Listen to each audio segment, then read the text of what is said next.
കൂടുതൽ വാർത്തകളും വീഡിയോകളും കാണാൻ ഈ ചാനൽ സബ്സ്ക്രൈബ് ചെയ്യുക. കൂടെ ബെൽ ബട്ടൺ അമർത്തുക. നമസ്കാരം. ഏഷ്യാനെറ്റ് ടിവിയുടെ എപ്പിസോഡിലേക്ക് എല്ലാ മാന്യപ്രേക്ഷകർക്കും സ്നേഹം നിറഞ്ഞ ഹൃദയം നിറഞ്ഞ സ്വാഗതം. ഇന്നത്തെ നമ്മുടെ വിഷയം എന്ന് വെച്ച് കഴിഞ്ഞാൽ ദീർഘമംഗല്യയോഗമുള്ള 12 നക്ഷത്രക്കാർ. അപ്പോൾ പെട്ടെന്ന് ചോദിക്കും, ബാക്കിയുള്ള നക്ഷത്രക്കാർക്ക് ആർക്കും ഒന്ന് ദീർഘമംഗല്യയോഗം ഇല്ലയോ? പെട്ടെന്ന് വിവാഹബന്ധം അങ്ങ് മുറിഞ്ഞു പോവുകയാണോ? ഒരു വർഷത്തിൽ കൂടുതൽ കല്യാണം കഴിഞ്ഞാൽ നിൽക്കത്തില്ലയോ എന്നൊക്കെ ഒരു ചോദ്യം ഉണ്ടാവും. അപ്പോൾ അതിലേക്ക് നമുക്ക് കിടക്കാം.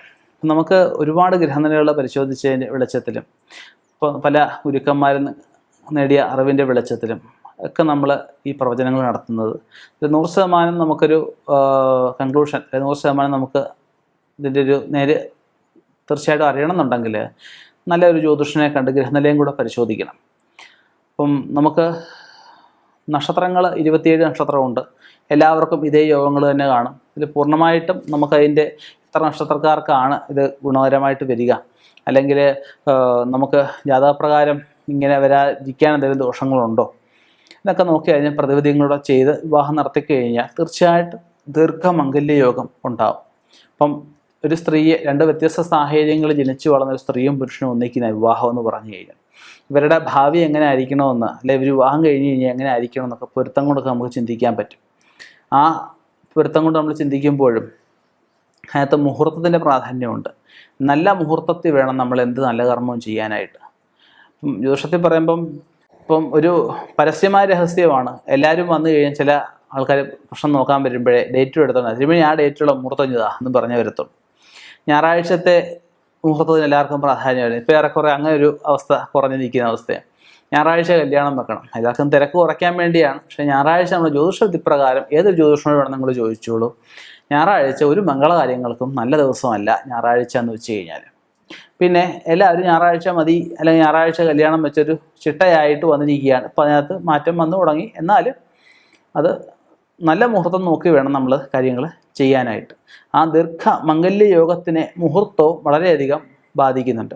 ഇപ്പോൾ ഗുളികകാലമാണ്, അല്ലെങ്കിൽ യമകണ്ഠകാലമാണ്, അല്ലെങ്കിൽ ലഗ്നത്തിൽ ഗുളിക നിൽക്കുന്ന സമയത്തൊക്കെ വിവാഹം നടത്തി കഴിഞ്ഞ് കഴിഞ്ഞാൽ അപ്പോൾ അതിലെ 7-8 ഭാവമൊക്കെ ശുദ്ധമല്ലാതൊക്കെ വന്നു കഴിഞ്ഞാൽ, 7-8 ഭാവം നിജഗ്രഹങ്ങളൊക്കെ വന്നു കഴിഞ്ഞാൽ ആ വിവാഹബന്ധത്തിൽ ഒലച്ചിലുകൾ ഉണ്ടാവും. ചിലപ്പോൾ ബന്ധം വരെ തകർന്നു. എത്ര 10 പൊരുത്തം ഉണ്ടെന്ന് നോക്കി, എല്ലാ പൊരുത്തങ്ങളും നോക്കി, എല്ലാ ജാതകപ്പൊരുത്തം നോക്കി വിവാഹം നടത്തിയാൽ പോലും മുഹൂർത്തത്തിൽ പോരായ്മ ഉണ്ടായെങ്കിൽ തീർച്ചയായിട്ടും ആ ബന്ധത്തിൽ ഉലച്ചിലുകളോ പിരിയേണ്ട അവസ്ഥകളോ ഒക്കെ ഉണ്ടാകും. അപ്പം മുഹൂർത്തവും പൊരുത്തവും ഒക്കെ അതിൻ്റേതായിട്ടുള്ള പ്രാധാന്യം കൽപ്പിച്ച് തന്നെ നോക്കുക. അതിന് വേണ്ട കാര്യങ്ങൾ വേണ്ട പോലെ ചെയ്ത് മുന്നോട്ട് പോവാം. നമുക്ക് എന്തായാലും ആ 12 നക്ഷത്രങ്ങളിലേക്ക് നമുക്കൊന്ന് കടക്കാം.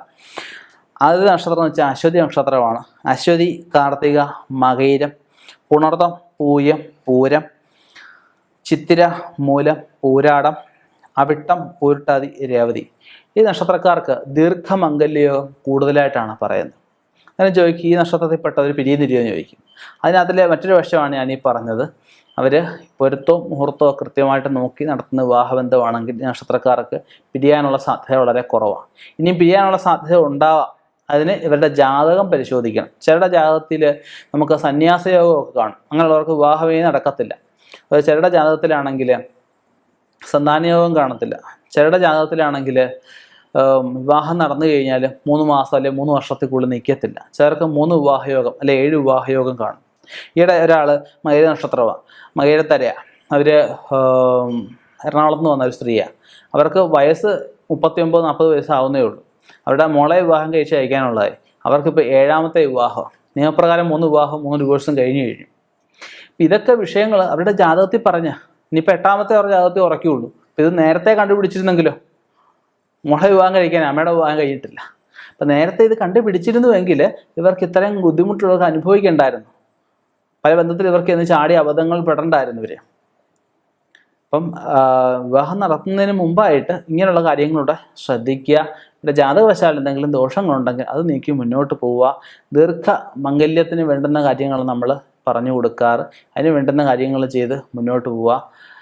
ഈ അധിക വിവാഹയോഗമൊക്കെ ഉള്ളവർക്കാണെങ്കിൽ ഈ പ്രതിമയൊക്കെ ഉണ്ട്, അതിലൊക്കെ തലി കെട്ടിയോ അല്ലെങ്കിൽ പ്രതിമകൾ ഒഴിഞ്ഞു മാറ്റിയോ ഒക്കെ നമുക്ക് ആ വിവാഹയോഗം മാറ്റിയെടുക്കാവുന്നുള്ളതേ ഉള്ളൂ. അപ്പം ഈ നക്ഷത്രക്കാർക്കല്ലാതെ മറ്റുള്ളവർക്കും യോഗങ്ങളുണ്ടാവും.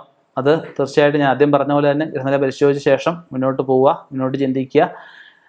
ഇനിയും ഇതുപോലെയുള്ള വ്യത്യസ്തമായ വിഷയങ്ങളുമായി കണ്ടുമുട്ടാം. നിർത്തുന്നു. നന്ദി, നമസ്കാരം.